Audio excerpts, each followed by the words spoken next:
I want to share with you guys something that really inspired me. So in the prayer of Rosh Hashanah, there's a part that's very famous called Ayom Marat Olam. Right after the blowing of the shofar, we sing that there's a song Ayom Marat Olam Ayom Ayom Yamid Mishpat Kol Yitzurei Olamim.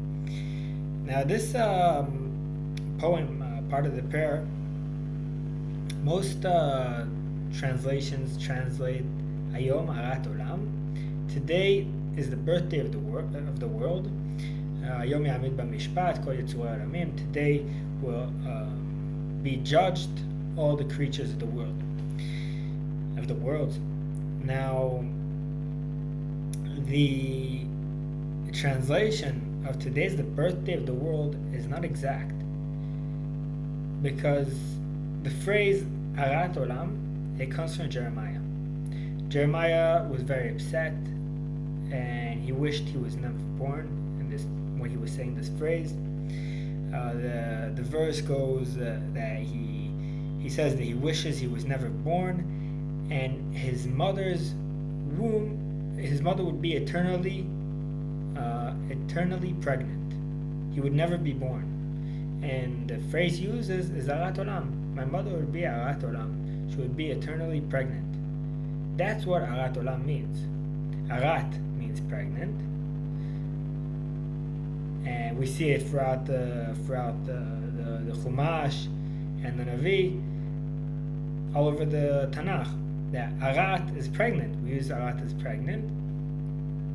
Olam could be used as forever, eternally, and it could be used as the world. In Hebrew, we use them interchangeably, Olam as forever and eternally, meaning forever, for the world. Okay, so that's Arat Olam, eternally pregnant. But why did they use the word pregnant in the prayer when they want to say the birthday of the world? Today is the birthday of the world. So they say today is the pregnancy of the world. Why did they use the word pregnancy? It's very strange. Now, and also it's very strange that they take this verse, which is a very a sad verse. Jeremiah has to give prophecy of all these bad things that are going to happen to the Jews. He witnesses all these bad things that happen to the Jews, the destruction of the temple and everything. And then he just wishes he was never born. And that's what we take this apart from this verse and we use it in the prayer, which is basically, it's a sort of a happy prayer, saying today is the birthday of the world. Why are we using such a sad verse? So the reason why they use birthday with the phrase pregnancy, it could be that the reason is because Rosh Hashanah is really the pregnancy day of the world, of the entire world, of each one of us. It's the pregnancy day of our potential. Our potential is pregnant in this day of Rosh Hashanah. And God decides what our potential is going to be for the next year.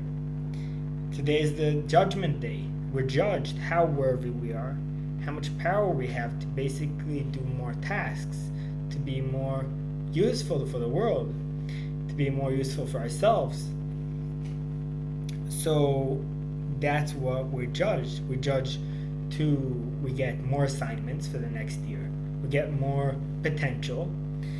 And this is basically the day that our potential is pregnant. It's still didn't come out to the world yet. It's still Rosh Hashanah. It's not the next year yet.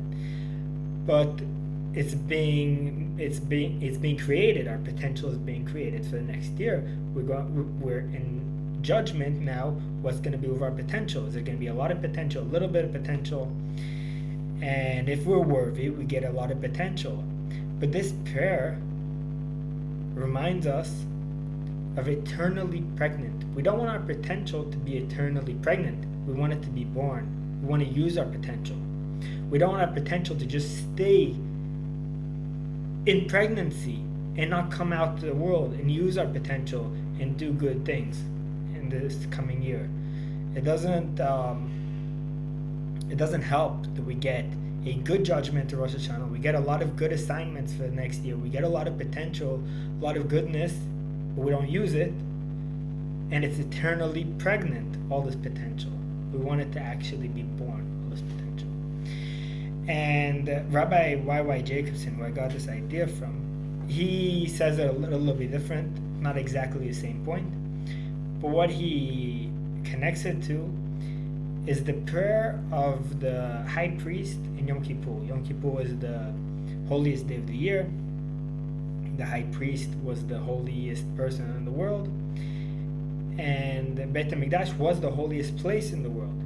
So the holiest person in the world, in the holiest place in the world, in the holiest day of the world, he goes into Holy of Holies in the temple, in Beit HaMikdash, Kodesh Kodashim, and he has a little prayer. It's a short prayer that he says, and it doesn't have that many things. He doesn't really pray for that many things. One of a few things that he prays for is that no woman should have a miscarriage in this next year. And it's very strange. Why does that have such a